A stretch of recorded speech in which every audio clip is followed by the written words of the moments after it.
June 6వ తేదీ శని జయంతి వైశాఖ అమావాస్య. ఎంతో శక్తివంతమైన రోజు. ఈలోగా ఈ పవిత్ర కథను విన్నా, చదివినా, చెప్పినా, వినిపించినా శనిబాధలు, పీడలు తొలగి సకల శుభాలు కలుగుతాయి. జన్మల దోషాలు తొలగి కోటి జన్మల పుణ్యం వస్తుంది. మరి ఆ కథ ఏంటో ఇప్పుడు ఈ వీడియోలో తెలుసుకుందాం. శనిదేవుడి పేరు వినబడగానే చాలామంది భయపడతారు. నిజానికి శనిదేవుడు ఎంతో మంచివాడు. తల్లిదండ్రులు చూపించేంత ప్రేమను శనిదేవుడు చూపిస్తాడు అంటారు. శనిదేవుడు న్యాయానికి అధిపతి.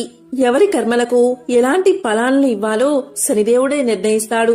పురాణాల ప్రకారం నీతి, న్యాయం, ధర్మబద్ధతకు శనిదేవుడు కట్టుబడి ఉంటాడు. ఎల్లకాలం పరిస్థితులన్నీ అనుకూలంగా ఉంటే జీవితంలో మజా ఏముంటుంది? మధ్యలో కష్టాలు వస్తుంటేనే జీవితపు విలువ తెలుస్తుంది. ఎప్పుడూ సత్కారాలే ఉంటే మదానికి హద్దేముంటుంది? అప్పుడప్పుడు అవమానం ఎదురుపడితే అహంకారం దిగిపోతుంది. అలా మనిషికి అప్పుడప్పుడు మొట్టి కాయలు వేస్తూ అతని నడవడిని సరిదిద్దే దైవమే శనీశ్వరుడు. జీవులు ప్రాణాలతో ఉన్నప్పుడు వారి పాపాలకు తగిన ప్రాయశ్చిత్తాన్ని కలిగించేవాడే శనీశ్వరుడు. సూర్య భగవానుడికి ఆయన సతీ ఛాయాదేవికి కలిగిన సంతానమే శనిదేవుడు. అందుకే ఆయన్ని సూర్యపుత్రుడు అని, ఛాయాసుతుడు అని పిలుస్తారు. ఈ శనిగ్రహం ఒక్కో రాశిలోనూ దాదాపు 2.5 సంవత్సరాల పాటు సంచరిస్తూ 12 రాశుల్ని చుట్టుముట్టడానికి దాదాపు 30 సంవత్సరాలు పడుతుంది. ఇంత నిదానంగా సంచరిస్తాడు కాబట్టి ఈయనకు మందగమనుడు అన్న పేరు కూడా ఉంది. రాశి చక్రంలో ఆయన ఉండే స్థానాన్ని బట్టి ఫలితాలు కూడా వేర్వేరు విధాలుగా ఉంటాయి. అందుకే జాతక రీత్యా శని ప్రభావం అధికంగా ఉన్నప్పుడు వీలైనంత తక్కువ శ్రమతో ఆ ప్రభావాన్ని కలిగించమంటూ భక్తులు శనీశ్వరుణ్ణి వేడుకుంటారు. అభిమన్యుడు సుభద్ర అర్జునుల కుమారుడు. భారత యుద్ధ వీరుల్లో చెప్పుకోదగినవాడు. కురుక్షేత్ర సంగ్రామంలో పద్మ వ్యూహాన్ని విచ్ఛిన్నం చేసి గౌరవ నాయకులందరినీ గడగడలాడించిన మహావీరుడు. కాని అతను అధర్మ యుద్ధంలో నేలకి ఒరిగిపోయాడు, చనిపోయాడు. అభిమన్యుడు చనిపోయిన నాటికి అతని భార్య ఉత్తర గర్భవతి. అప్పుడే అశ్వత్థామ బ్రహ్మశిరో నామకాస్త్రాన్ని ప్రయోగించాడు. అతని ఉద్దేశం ఏంటి అంటే పాండవ వంశాన్ని నిశ్శేషంగా నిర్మూలించాలి అని. ఆ బ్రహ్మశిరో నామకాస్త్రం ఉత్తర గర్భంలోని శిశువుని వేధించడంతో ఉత్తర కృష్ణుణ్ణి శరణు వేడింది. తన బిడ్డను బతికించమని ప్రాధేయపడింది. అప్పుడు కృష్ణుడు అభయాన్ని ప్రసాదించాడు. తన యోగమాయను ఉత్తర గర్భంలోకి ప్రవేశపెట్టాడు. ఆ యోగమాయ గదాయుధాన్ని తిప్పుతూ బ్రహ్మశిరో నామకాస్త్ర ప్రభావాన్ని అనుక్షణం అడ్డుకోసాగింది. ఉత్తర గర్భస్థ శిశువును కాపాడడం మొదలుపెట్టింది. ఇదంతా గర్భస్థ శిశువు గమనిస్తూనే ఉన్నాడు. అతను ఇలా అనుకున్నాడు, ఎవరీ బుడతడు గదాయుధాన్ని ఎందుకు చేపట్టాడు, ఎందుకు నన్ను కాపాడుతున్నాడు అంటూ పరీక్షించడం మొదలుపెట్టాడు. ఆ పరీక్షలోనే 9 నెలలు నిండిపోయాయి. అప్పుడు ఆ బుడతడు అదృశ్యమయ్యాడు. ఉత్తర ప్రసవించింది. తేజస్శాలి అయిన పరీక్షిత్తు జన్మించాడు. గర్భంలోని పలు ప్రశ్నలను సంధిస్తూ పరీక్షించిన కారణంగా పరీక్షిత్తు అన్న పేరు అతనికి సార్థకమైంది. ధర్మరాజు మనవడైన పరీక్షిత్తుని చూసి ఎంతగానో ఉప్పొంగిపోయాడు. ఆ సందర్భంలో ధర్మరాజు అనేక దాన ధర్మాలు చేశాడు. జ్యోతిష్యులను రప్పించి పరీక్షితుడి జాతకాన్ని పరీక్షించమని కోరాడు. జ్యోతిష్కులు పరీక్షితుడి జాతకాన్ని చూసి ఇలా చెప్పారు, రాజా, ఇతను పరమ భాగవోత్తముడు, ప్రపంచ ప్రసిద్ధి అవుతాడు. అనగానే ఆ మాటలకు ధర్మరాజు ఎంతగానో ఆనందించాడు. ఇంకా వినండి మహారాజా, ఈ పరీక్షిత్తు మహాభక్తుడై నీ వంశానికి గొప్ప కీర్తి ప్రతిష్టలు తెచ్చిపెడతాడు. ఇక్ష్వాకుల ప్రజలను కంటికి రెప్పలా కాపాడతాడు. శ్రీరాముడిలా పుణ్య పురుషుడు అవుతాడు. శివచక్రవర్తిలా మహాదాత అవుతాడు. పరాక్రమంలో సాటిలేని వాడై అనేక అశ్వమేధాలు చేస్తాడు. సుఖయోగితో తత్వోపదేశం పొంది గంగానదిలో దేహాన్ని విడిచి చివరికి విష్ణు పదాన్ని చేరుకుంటాడు అని పలికారు పండితులు. తరువాత పరీక్షిత్తు హస్తినాపురానికి రాజయ్యాడు. సమస్త భూమండలాన్ని అనేక సంవత్సరాలు పరిపాలించాడు. జగత్ ప్రసిద్ధుడు అయ్యాడు. పరీక్షితుడికి జనమేజయుడితో సహా 4 కొడుకులు పుట్టారు. ఇంతలో ద్వాపర యుగం ముగిసిపోయింది. కలియుగం ప్రవేశించింది. తన రాజ్యంలో కలిపురుషుడు ప్రవేశించాడు అని తెలుసుకున్నాడు పరీక్షితు మహారాజు. అతన్ని నిలువరించేందుకు చతురంగ బలాలతో శస్త్రాస్త్రాలు పూరి బయలుదేరాడు. అనేక పుణ్యకార్యాలు చేశాడు. హరిభక్తులకు అపరిమితంగా దాన ధర్మాలు చేశాడు. భగవద్భక్తితో రాజ్యపాలన చేస్తూ పూర్వీకుల కథలు వినసాగాడు. ఇలా రోజులు గడిచిపోతున్నాయి. ధర్మదేవత వృషభ రూపాన్ని ధరించింది. ఒంటి కాలిపై తిరగడం మొదలుపెట్టింది. ఎందుకు అంటే కలియుగం కాబట్టి. భూమాత గోవు రూపం ధరించింది. దూడను పోగొట్టుకున్నదానిలా దుఃఖించడం మొదలుపెట్టింది. ఒక్కసారిగా రెండూ కలుసుకున్నాయి. అప్పుడు ఏడుస్తున్న గోవును చూసి వృషభం ఇలా పలికింది, నీవు ఎందుకు ఏడుస్తున్నావు అని అడగగా గోవు ఇలా చెప్పింది, శ్రీకృష్ణుడు అవతారం చాలించాడు. నన్ను విడిచి వెళ్ళిపోయాడు. ఆ వియోగాన్ని భరించలేక నేను చాలా బాధగా ఉన్నాను. ఈ బాధ చాలదు అన్నట్లు ఇప్పుడు కలి ప్రవేశించింది అని చెప్పింది గోవు. అవును అన్నట్లుగా తల ఊపింది వృషభం. గోవును బాధగా చూసింది. అప్పుడు గోవు వృషభంతో, అయినా నీకు తెలియంది ఏముంది? ధర్మమూర్తి 3 పాదాలు పోగొట్టుకున్నావు. ఒంటి పాదం మీద నడుస్తున్నావు. ఎంత బాధపడుతున్నావో. లోకంలో అవినీతి, అధర్మం పెచ్చు పెరిగిపోయాయి. ఇక దిక్కెవరు మనకి? అందుకే ఈ కన్నీరు అని పలికింది గోవు. ఈ 2 కురుక్షేత్ర ప్రాంతంలో సరస్వతీ నదీ తీరాన నిల్చుని ఉన్నాయి. అదే సమయానికి అటువైపుగా పరీక్షితు మహారాజు వీచ్చేశాడు. వస్తూనే అతనికి ఈ దృశ్యం కనిపించింది.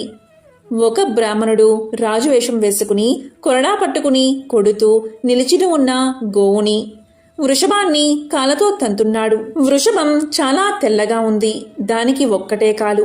ఆ బ్రాహ్మణుడు హింసకి అది తట్టుకోలేక ఒంటికాలతో పడుతూ లేస్తూ ఉంది. భయంతో మలమూత్రాలు విసర్జిస్తూ ఉంది.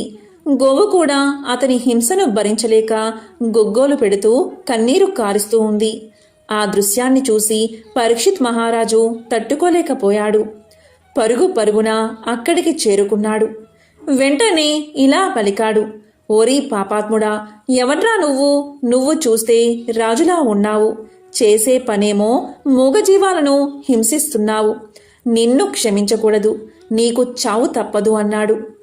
అప్పుడు పరీక్షిత్ మహారాజు తెల్లగా వెలువెరుతున్న వృషభాన్ని చూశాడు. సాలోచనగా ఇలా పలికాడు, వృషభరాజా, ఎవరు నువ్వు? నిజం చెప్పు. నాకేమో నువ్వు విశ్వరూపాన్ని ధరించిన ధర్మదేవతలా ఉన్నావు. 3 కాళ్ళు ఎలా పోగొట్టుకున్నావు? ఒంటి కాలు మీద ఈ కుంటినడక ఎందుకు? నిన్ను ఇలా చేసింది ఎవరు? ఈ బ్రాహ్మణుడా? చెప్పు వెంటనే. ఇతన్ని హతమారుస్తాను అన్నాడు పరీక్షితు మహారాజు. అందుకు వృషభం, మహారాజా, ధర్మాధర్మ విచక్షణ చెయ్యగల మహనీయుడువు నీవు. నాకీ కష్టాన్ని కలిగించింది ఎవరో నీకు తెలియదా? తెలియకపోతే తెలుసుకో. తెలుసుకుని ఏం చెయ్యాలో కూడా నువ్వే నిర్ణయించుకో అని పలికింది వృషభం.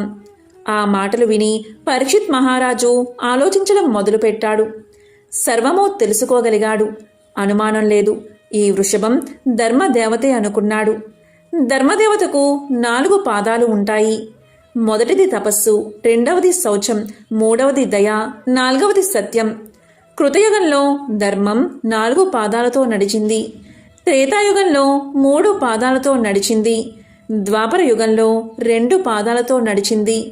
ఇక ఇప్పుడు కలియుగంలో ఆ 3 కాళ్లను పోగొట్టుకుని సత్యము అని ఒంటికాలతో కుంటుతుంది. ఆ కాలును కూడా తెగ నరికేందుకు ప్రయత్నిస్తున్నాడు ఈ కలి పురుషుడు. కలి ప్రవేశంతో ధర్మదేవత, భూదేవత పొందుతున్న దుఃఖాన్ని తెలుసుకున్నాడు పరీక్షిత్ మహారాజు.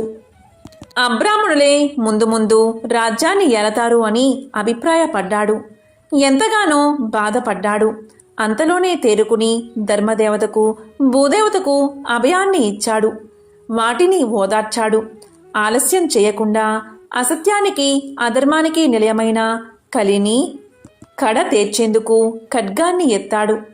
పరీక్షిత్ మహారాజు వేటు తప్పదు అని అనుకున్న కలిపురుషుడు గజగజ వణికిపోయాడు. కలిపురుషుడికి దిక్కు తోచలేదు. వెంటనే చేతులెత్తి నమస్కారం చేస్తూ శరణమంటూ పరీక్షితుడి పాదాలను ఆశ్రయించాడు.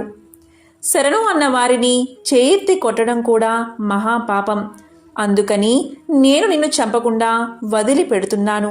ఇక్కడి నుండి వెళ్ళిపో అని పలికాడు పరీక్షిత్తు. దానికి కలిపురుషుడు దిక్కులు చూడసాగాడు. ఎక్కడికి వెళ్ళాలి అనేది అతనికి అంతు చిక్కలేదు. నువ్వు ఉన్న చోట అధర్మం, అసత్యం, స్వధర్మం, త్యాగం, శౌర్యం, లోపం, కపటం, కలహం అన్నీ తాండవిస్తాయి.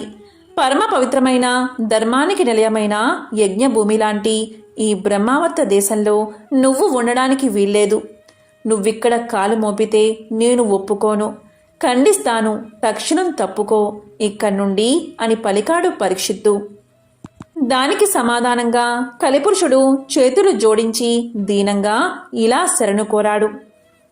మహారాజా, నిన్ను నేను శరణు కోరాను, ప్రసాదించావు, ధన్యుణ్ణి అయ్యాను. అయితే నన్ను పొమ్మనడం నీకు భావ్యం కాదు, తప్పదు, నిష్క్రమించాల్సిందే. అంటే నేను ఎక్కడ ఉండాలో, ఏ చోటు నివసించాలో కూడా నువ్వే చెప్పు. ఎక్కడికి ఎటువైపు చూస్తున్నా నువ్వే కనిపిస్తున్నావు. నాకు చాలా భయమేస్తుంది. దయచేసి అన్యథా భావించకుండా తెలియచెయ్యి. మహారాజా, నేనెక్కడ ఉండాలో నువ్వే చెప్పు. అక్కడే నేను నివాసాన్ని ఏర్పాటు చేసుకుంటాను అన్నాడు కలిపురుషుడు. కన్నీరు పెట్టుకుని ఎంతగానో ప్రాధేయపడ్డాడు. అప్పుడు పరీక్షిత్తు ఆలోచనలో పడ్డాడు. బాగా ఆలోచించి తర్వాత చివరికి ఇలా అన్నాడు. జూదం, మద్యపానం, స్త్రీలు, హింస ఈ 4 ఉన్న చోట నువ్వు ఉండు. దీంట్లో నాకు ఎటువంటి అభ్యంతరమూ లేదు. తనకు అభ్యంతరం అని అనుకున్నాడు కలిపురుషుడు. జూదం ఉన్న చోట అమృతం ఉంటుంది, మద్యపానం ఉన్న చోట మదం ఉంటుంది, స్త్రీలు ఉన్న చోట కామం ఉంటుంది, హింస ఉన్న చోట క్రౌర్యం ఉంటుంది. విడివిడిగా ఇన్ని చోట్ల ఉండడం కంటే అన్నీ ఉన్నా ఒకే ఒక స్థానంలో తాన్ని ఉండమండం క్షేమమన్నాడు కలిపురుషుడు. ఆ స్థానాన్ని నిర్దేశించాల్సిందిగా పరీక్షితును ప్రార్థించాడు. పరీక్షిత మహారాజు మళ్ళీ ఆలోచనలో పడ్డాడు. తరువాత ఇలా అన్నాడు. కలిపురుష, నీవు సువర్ణం అంటే బంగారంలో ఉండు. నువ్వు కోరుకున్నవన్నీ అందులోనే ఉంటాయి. అంతేకాదు, నీకు దానిని 5వ స్థానంగా కూడా నిర్దేశిస్తున్నాను అని చెప్పగానే కలిపురుషుడు ఎంతగానో ఆనందించాడు. అమృతం, మదం, క్రామం, క్రౌర్యం, రజస్సు ఈ 5టికి సువర్ణమే మంచి స్థానం అని నిర్ధారించుకున్న కలిపురుషుడు ఎంతగానో ఆనందించాడు. పరీక్షితుడికి నమస్కారం చేసి అక్కడి నుండి వెళ్ళిపోయాడు. సత్యం అనే ఒంటి కాలి మీద నిల్చున్న ధర్మదేవతకు తపస్సు, శౌచం, దయ మిగిలిన 3 పాదాలు కల్పించి హస్తినాపురానికి చేరుకున్నాడు పరీక్షితు మహారాజు. ఆ మహారాజు పరిపాలించినంతకాలం ఆ భూభాగంలో అడుగు పెట్టలేకపోయాడు కలిపురుషుడు. అణిగిమణిగి ఉన్నాడు. ఒకరోజు పరీక్షిత్ మహారాజు వేటకు బయలుదేరాడు. అడవిలో అనేక మృగాలను వేటాడి వేటాడి బాగా అలసిపోయాడు. తాను ఎక్కడ ఉన్నాడో కూడా తెలుసుకోలేకపోయాడు. ఆకలి, దాహం వేధించడం మొదలుపెట్టాయి. చుట్టూ చూశాడు. తాగేందుకు చుక్క నీరు కానీ, తినేందుకు ఒక ఫలం కానీ లభించలేదు. వాటి కోసం వెతకడం మొదలుపెట్టాడు. వెతుకుతూ మహామునైన సమీకముని ఆశ్రమానికి చేరుకున్నాడు. అక్కడ సమీకుడు సమాధిలో తపస్సు చేసుకుంటూ ఉన్నాడు. పరీక్షిత్తు మునిని సమీపించాడు. ఇలా పలికాడు. దాహంగా ఉంది, కొంచెం మంచినీళ్లు ఇవ్వండి అని, నీరు ప్రసాదించండి అని వేడుకున్నాడు. కానీ సమీకుడి దగ్గర నుంచి ఎటువంటి సమాధానమూ లేదు. అతను సమాధి స్థితిలో ఉన్నాడు అనే విషయం పరీక్షితు మహారాజు తెలుసుకోలేకపోయాడు. ఎంతగానో కోపం వచ్చింది. చక్రవర్తి అయినా నన్ను గౌరవించక దాహం తీర్చమంటే కనీసం బదులు కూడా ఇవ్వలేదు. ఎంతో ఆగ్రహంతో ఊగిపోయాడు. నిజంగా ఈ ముని తపస్సులోనే ఉన్నాడా, లేకపోతే చక్రవర్తి పిలిస్తే పలికేదేమిటి అని పరాకు చేస్తున్నాడా తెలుసుకోవాలి అనుకున్నాడు పరీక్షిత్తు. వెంటనే దగ్గర్లో నేలమీద చచ్చి పడిపోయి ఉన్న పామును చూశాడు. దానిని తన వింటి కొనతో తీసి సమీకముని మెడలో వేశాడు. అప్పుడు ఇలా అనుకున్నాడు, తగిన శిక్షనే వేశాను అని అనుకుని అక్కడ్నుంచి నిష్క్రమించాడు. సమీకుని కుమారుడు శృంగి. అతను మహా తేజస్శాలి. అతను ఆ సమయంలో స్నానం చేసి నదీ తీరం నుండి అక్కడికి చేరుకున్నాడు. తండ్రి మెడలో చచ్చిన పామును చూశాడు. అతనికి ఎంతగానో కోపం వచ్చింది. ఎవరు చేసి ఉంటారు ఈ పని అని కళ్ళు మూసుకున్నాడు. ఈ పని చేసింది పరీక్షిత్ మహారాజు అని తెలుసుకున్నాడు శృంగి. బ్రాహ్మణులంటే చక్రవర్తులకు ఇంత చులకనా అని కన్నీరు గార్చాడు. ఆ మహారాజు లాంటి వాడిని క్షమించకూడదు అనుకున్నాడు. వెంటనే కమండలంలోని నీటిని అందుకున్నాడు. నా తండ్రిని ఇంతగా అవమానించిన ఈ చక్రవర్తి నేటికి 7వ రోజు తక్షకుడు అనే పాముకాటికి గురై మరణించుగాక అని శపించాడు. కాసేపటికి సమాధి స్థితి నుండి సమీకుడు బయటకు వచ్చాడు.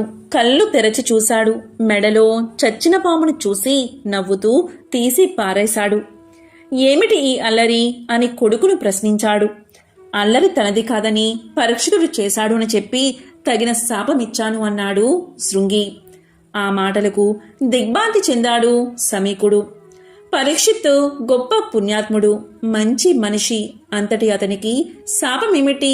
ఎందుకు ఈ పని చేశావు? ఘోర పాపానికి పాల్పడ్డావు.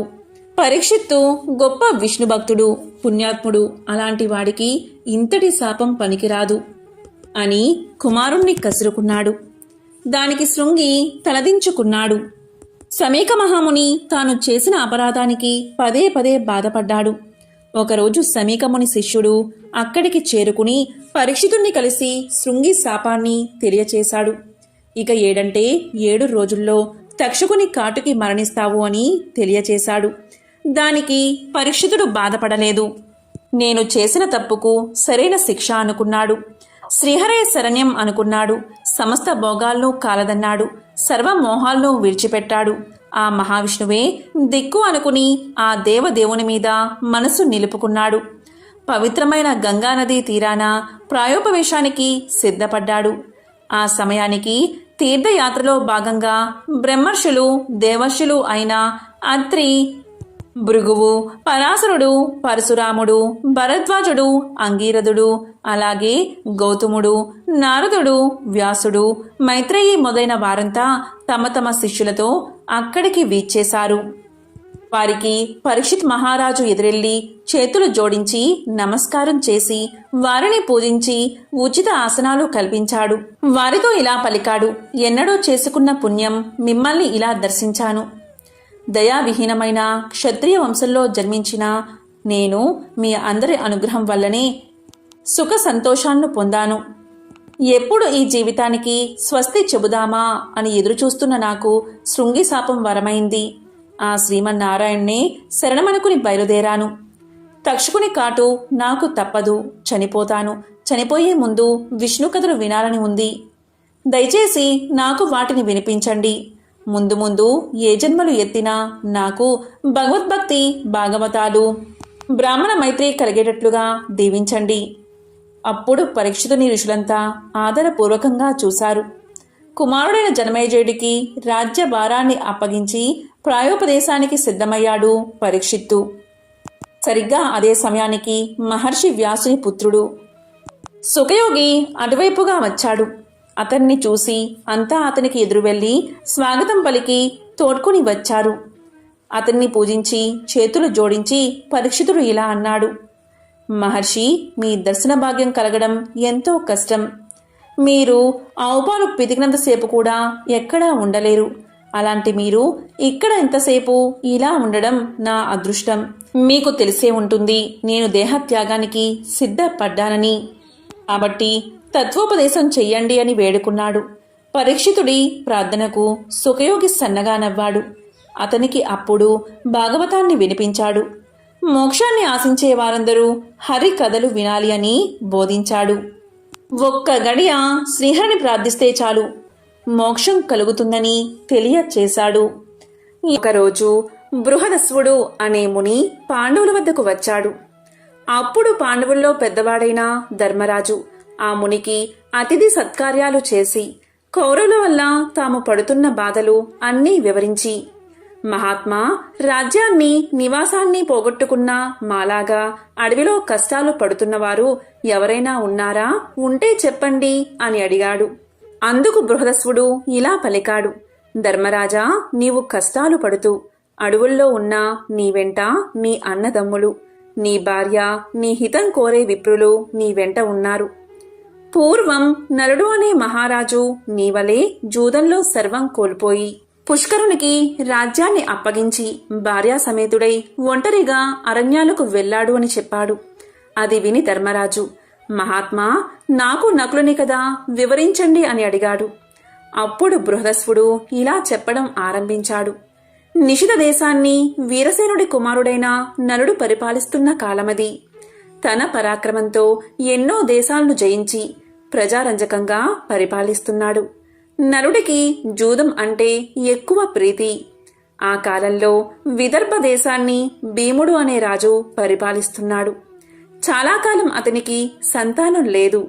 అతనికి దమనుడు అనే మునిచ్చిన వరం వల్ల దమయంతి అనే కూతురు దముడు, దమనుడు దాంతుడు అనే కుమారులు కలిగారు.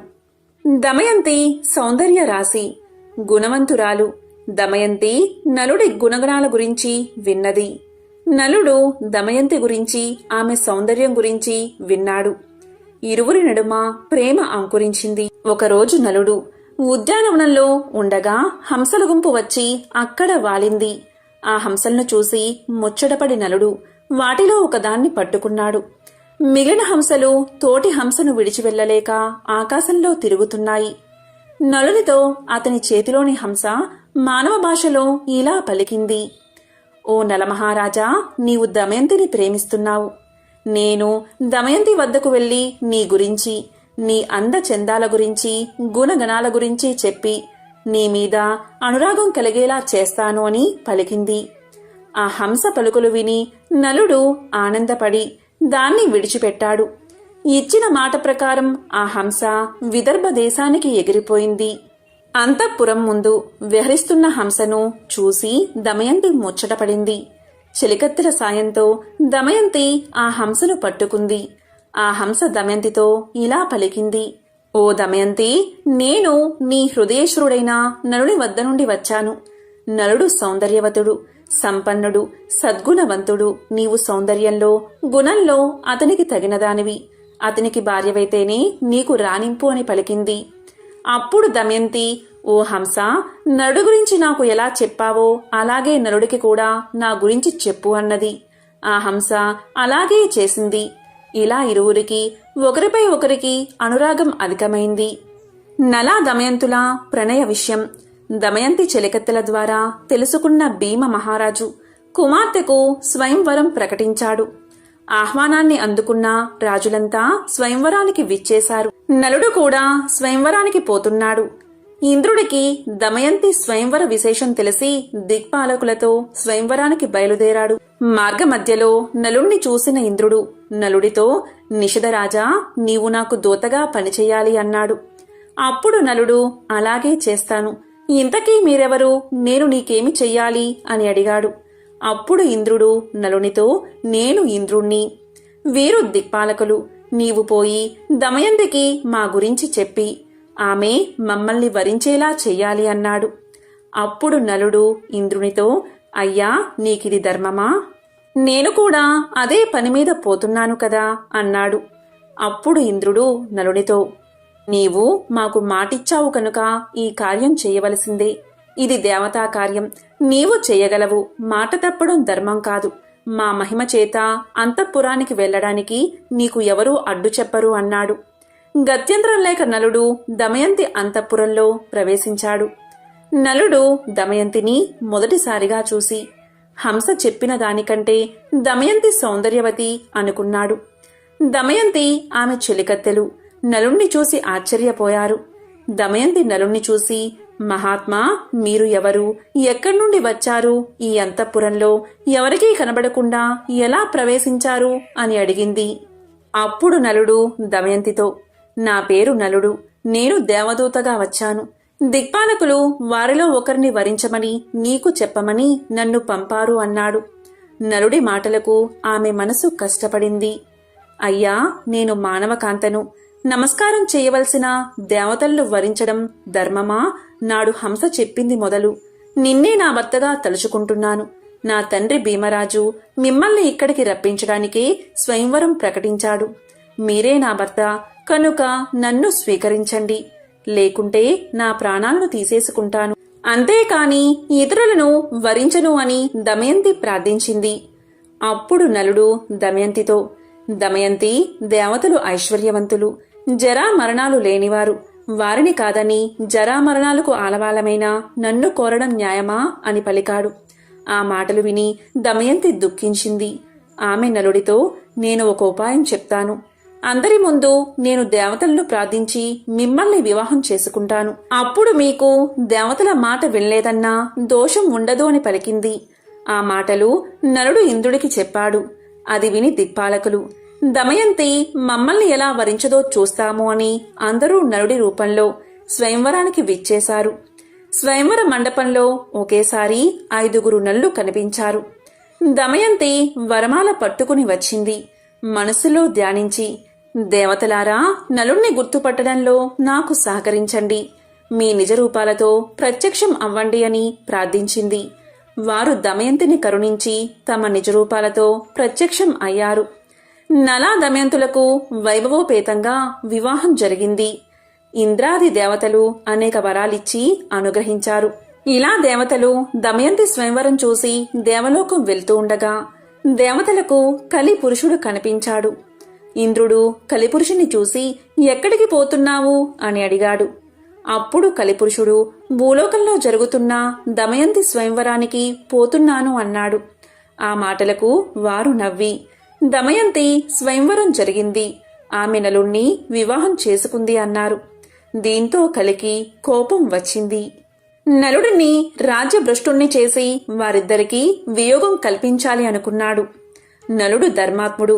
కలి ప్రవేశానికి చాలా కాలానికి గాని అవకాశం రాలేదు.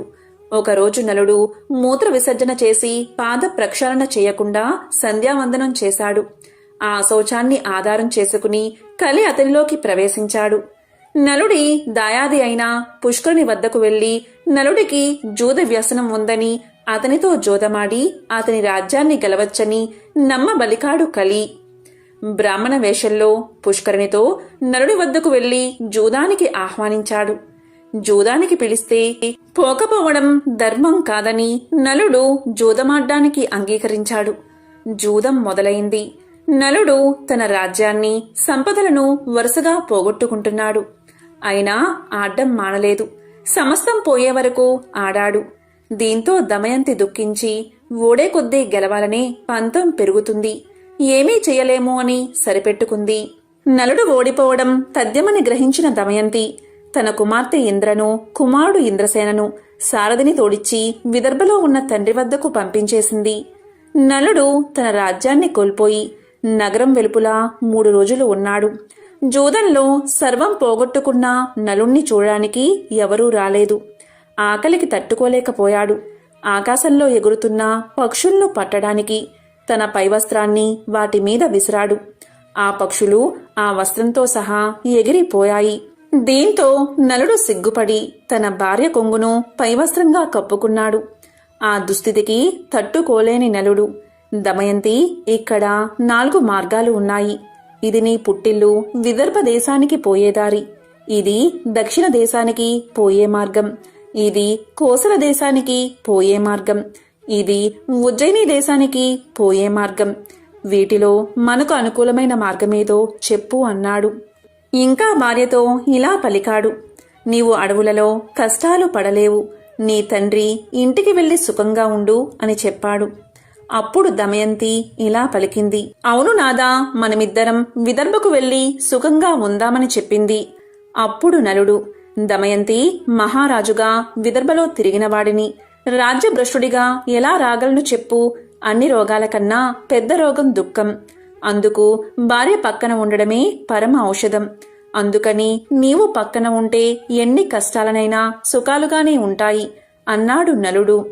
దానికి దమయంతి, నిజమే, అందుకనే నన్ను ఎప్పుడూ మీ వెంట ఉండడానికి అనుమతించండి అని పలికింది. అందుకు నలుడు అంగీకరించాడు. ఒకరోజు అడవిలో నలుడి తొడమీద తలపెట్టుకుని దమయంతి నిద్రపోతూ ఉంది. ఆమెని చూసి నలుడు, ఈ సుకుమారి నాతో అడవుల్లో కష్టాలు పడుతుంది. నా వెంట ఉండడమే ఈమె కష్టాలకు కారణం. నేనే లేకపోతే ఈమె పుట్టింటికి వెళ్లి సుఖపడుతుంది అని మనసులో అనుకుని తాను ధరించిన చీర భాగాన్ని చింపి పైన వేసుకుని ఆమెను వదల్లేక విడిచి వెళ్లాడు. నిద్ర లేచిన దమయంతి భర్త లేకపోవడం చూసి ఎంతో దుఃఖించింది. భర్తను తలుచుకుంటూ అడవిలో తిరుగుతున్న దమయంతిని ఒక కొండ చిలువ పట్టుకుంది. భయంతో దమయంతి కేకలు వేసింది. ఆ కేకలు విని ఒక కిరాతకుడు తన కత్తితో ఆ కొండ చిలువను చంపి దమయంతిని రక్షించాడు. ఆ కిరాతకుడు దమయంతి గురించి తెలుసుకున్నాడు. ఆమె నిస్సహాయతను తెలుసుకుని ఆమెను తాకబోవగా దమయంతి అతన్ని భస్మం చేసేసింది. భర్తను తలుచుకుంటూ అడవిలో దారి తెన్ను లేకుండా ప్రయాణిస్తూ ఉండగా ఆమెకు ఒక మునిపల్లె కనబడింది.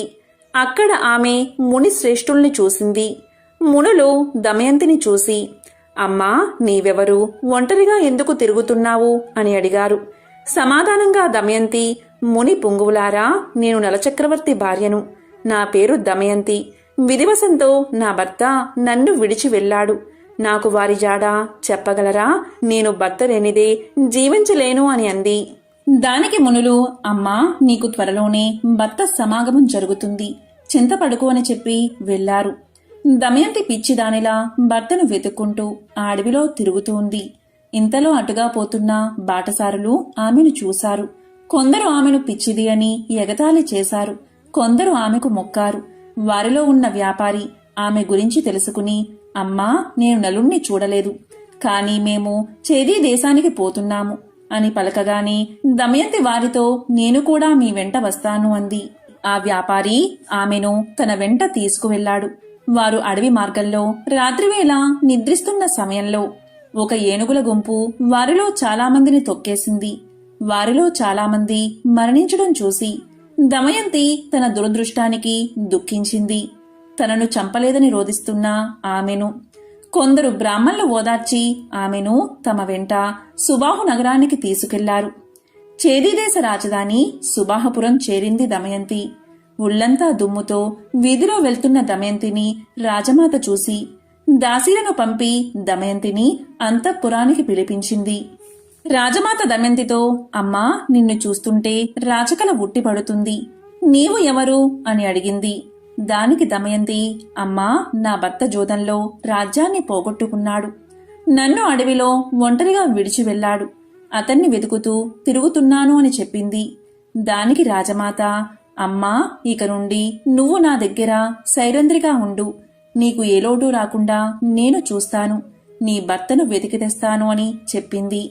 దమయంతి అందుకు అంగీకరించి, అలాగే ఉంటాను, కానీ నేను సైరంధ్రిగా ఎవరి ఎంగిలి తినను, పరులకు కాళ్ళు పట్టను, పరపురుషులతో మాట్లాడను.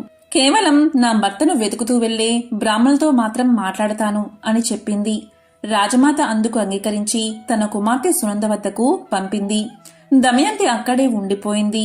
దమయంతిని వదిలి వెళ్లిన నలుడు అడవిలో ప్రయాణిస్తూ ఉండగా అడవి అంతటా దావానలం వ్యాపించింది.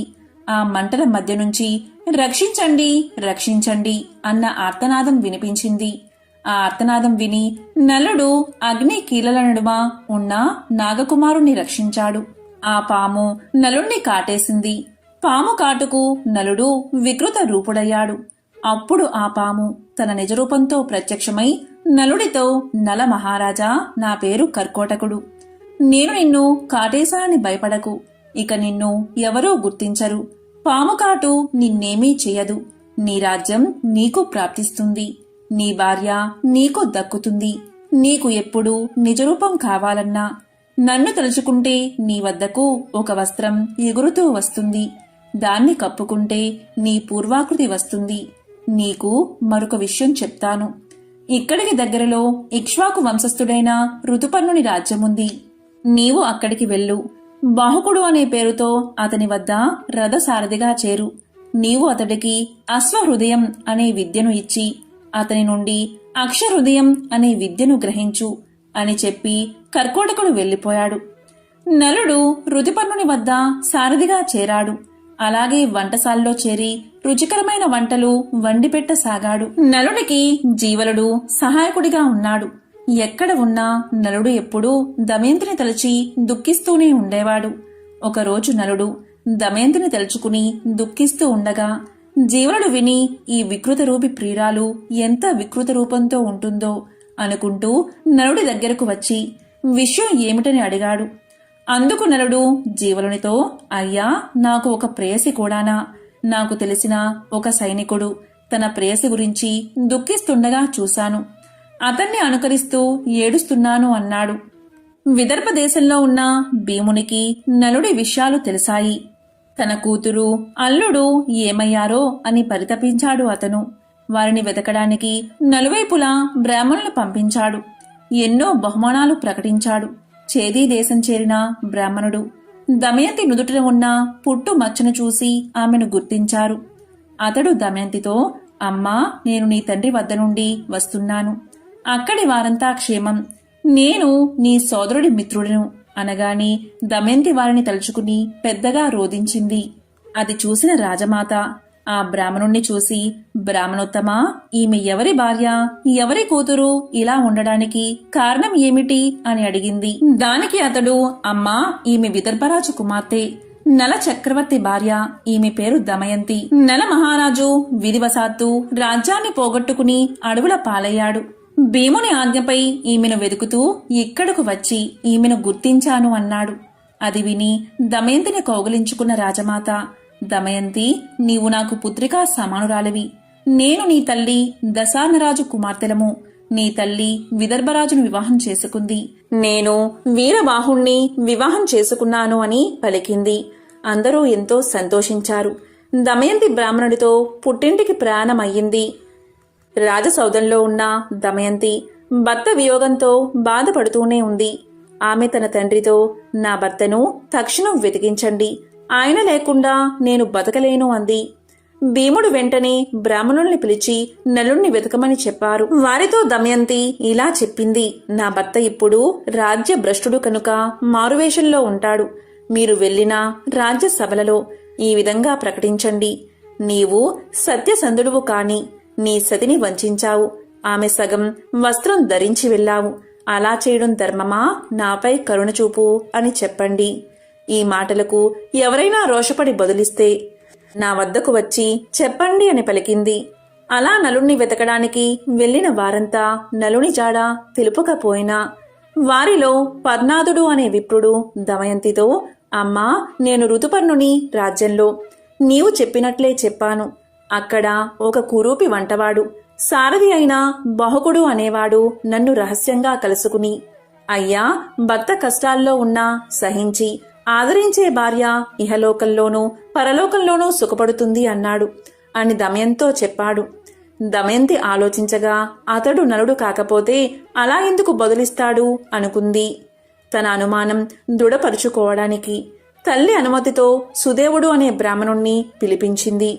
సుదేవా, నీవు ఋతుపర్ణుని రాజుతో, రాజా, భీముడు తన అల్లుడి కొరకు వెతికించినా ఫలితం లేదు కనుక ద్వితీయ స్వయంవరం ప్రకటించాడు. భూమండలంలోని రాజులంతా వస్తున్నారు. మరునాడే స్వయంవరం కనుక వెంటనే బయలుదేరు అని చెప్పు అని చెప్పి పంపించింది. సుదేవుడు ఋతుపర్ణునితో దమయంతి చెప్పమన్నట్లే చెప్పాడు. దమయంతి బ్రాహ్మణుని ద్వారా పంపిన సందేశం విని ఋతుపర్ణుడు స్వయంవరానికి వెళ్లాలి అనుకున్నాడు.